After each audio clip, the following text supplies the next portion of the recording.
Some years ago, we in the Congress party felt completely trapped and isolated. This new politics, aggressive politics, a politics where the opposition is not talked to, but the idea is to crush the opposition.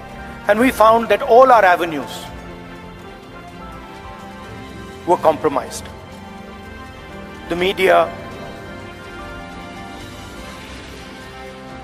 the general atmosphere did not allow us to operate the way we would like. And so we reached back into our history and we decided to walk from Kanyakumari, which is one of the southernmost parts of our country, all the way to Kashmir, where I was yesterday. And I'd like to tell you a little bit about what I and some of my colleagues discovered on that journey. It's not a small walk, 4,000 kilometers. And I don't think we understood quite what we had taken on when we began it. But once we began, there was no way backwards. So we just carried on walking right to the end. And I essentially learned two things from that walk. Our opposition across the world has a monopoly on anger, fear, and hatred.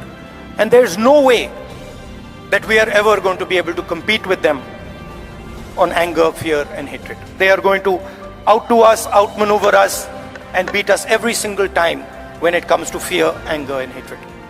So the question is, where and how do we operate? Where are the spaces where we have the advantage? Where are the spaces from which we can build a counter narrative? So the walk started in Kanyakumari, and slowly as it progressed, more and more people started to join this walk. And within 10-15 days, walk would start at 6 in the morning, and we would have thousands and thousands and thousands of people walking with us, pushing us, people trying to come in. And it was something to see. My job was walking and listening to people. And the one rule we had was that anybody, regardless of who he is, who she is, should be able to come to the center of where we were walking and have a conversation with me or the other leaders there. And so we followed this rule rigorously.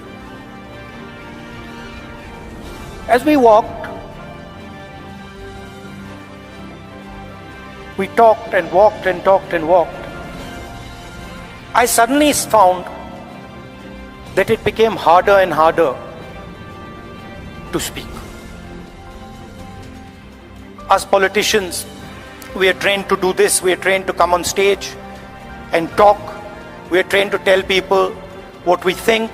We are trained to think about the future. But while I was walking, the number of people who are coming to me made that impossible. And so I started to listen. And I realized, halfway through that walk, I realized that actually I had never ever listened before. And in fact, I didn't know how to listen. I knew how to speak, I knew how to think, but I didn't actually know how to listen to people. What do I mean by that? Whenever somebody was speaking to me, I would have a conversation going on in my mind. I would be listening, and at the same time, I would be talking. relatively quickly into the yatra, the talking completely stopped. And all I was doing was listening to the people who were coming next to me. And I discovered that there is a completely different way of communicating with people, a much more powerful way of communicating. And that way involves me or us becoming completely silent and listening deeply to exactly what it is they're trying to say.